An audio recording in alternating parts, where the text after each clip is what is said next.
So this tutorial will help us to navigate to our project and also with some of the functionality from within the map view. So to get started, we'll hit Sync with Cloud to get our latest projects.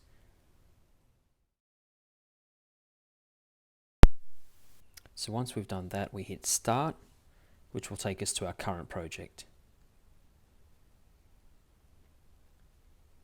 And here we've got just an image of our map screen and an overview with some descriptions of the main functions or the icons within our map screen. So now if we wanted to go back to the main menu, we'd press the button on the top left hand corner. And then to return to the project, we'd hit Start again.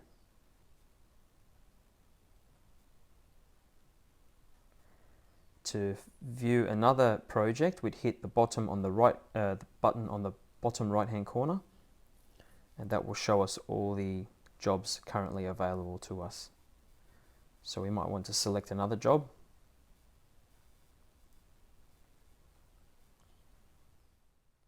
So if we wanted to pan to our current location to add a feature, we would hit the pan to GPS location. That will take us to our current location. And if we want to return back to the project home location, we would hit the home button, the top right hand side there.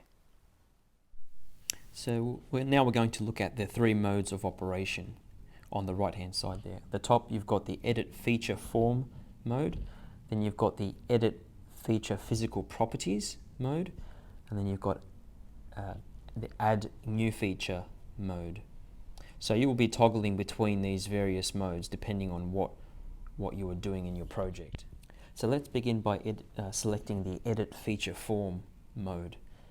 And then we select an object on our map. So we're selecting a pit there.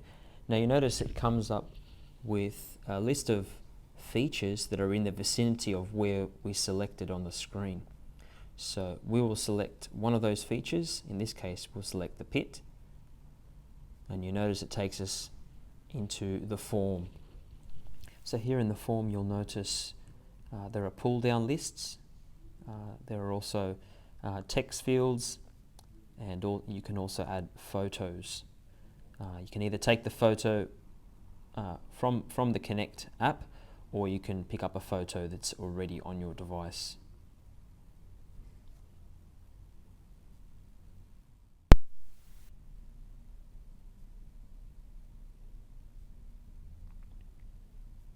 So there in the top right hand side of the screen, you've got the option to save or delete the feature entirely. Just bear in mind that if you delete it, you can't undo that action. Now we may want to move a point feature or a line feature, or alter a line feature. To do this, we would go into Edit Feature Physical Properties mode. So we select that, and then we would select our line. So in this case, the duct. So now you'll notice some icons appear on the left hand side of the screen. We've got save at the top, scroll, which we won't really use for surveys, place a point at our current GPS location, undo last action, toggle a snap, delete a vertex, and exit without saving. Now let's try adding a point at our current location. You'll notice it added a point outside of the current screen. And we'll undo that. You'll also notice that when you add a point to a line, it will always draw it from the last point drawn on that line. Now it's important that we ensure that snap is toggled on, and the icon should be solid, as you can see there.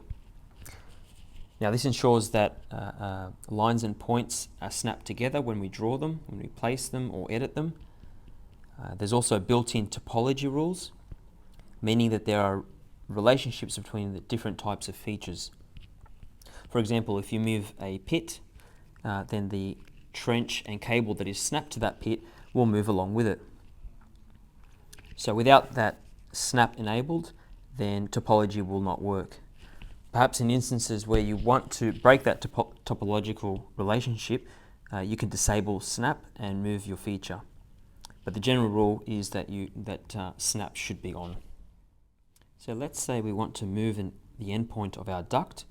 We'd hold our finger on the point, and while holding our finger down, we can drag that point around, and then when we leave it, it will stay there, hit save, and our duct is updated.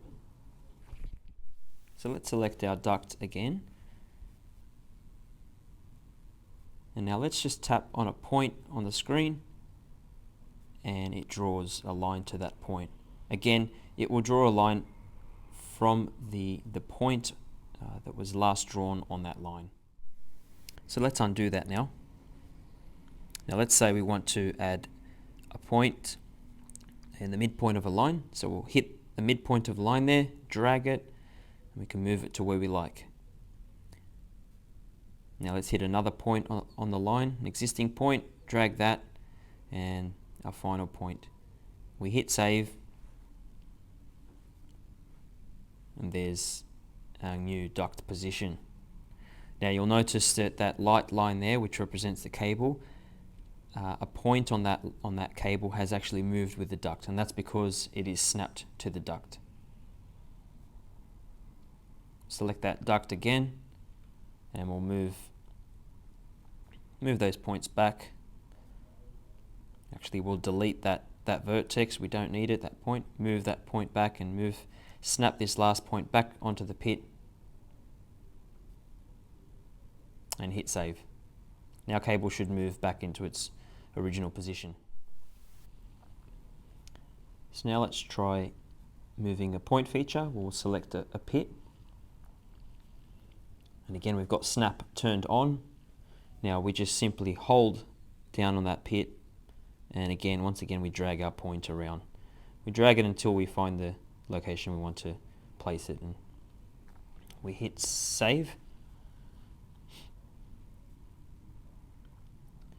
And once again, you notice that the duct has moved with our pit. So while in the same mode, let's select our cable, and we'll place a point along the line of that cable, and we'll drag that onto the pit, and we'll hit save.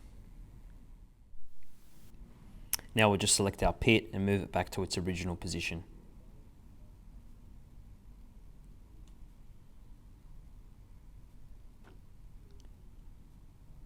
And you'll notice that everything moves along with the pit. Now to place a new feature, whether that's a point or a line, we're going to add new feature mode. There's a pull down towards the bottom of the screen there, where we can select the feature that we want to add. So that may be a line feature such as a bore, or some duct, cable. There may be a point feature such as a pit. In this case, we're going to try adding some duct. So we simply tap on the screen and our point, snapping to the pit there, and we add our points for the duct line. Now, just like in edit mode, we can select a point and we can pick it up and move it, drag it around to move it after we've placed it. Once we hit save, we go into the form. As we can see here, we've got various pull downs and fields that we can fill in. So in this case, we'll make this duct as built. We've added an as built length and the cross section, and we've hit save, and there's our duct. So it's the same for point features, whether we add a pit or a splice. We simply place it, we hit save, and then we fill in the form. So this wraps up our overview of the map screen and some of its functionality and some of the controls. It's a good idea, if you're using Konect for the first time, that you familiarize yourself with some of these editing features and adding features before you go out on site. It's much easier to do this perhaps in the office in a comfortable setting before you go out. So hopefully this tutorial has helped, and good luck.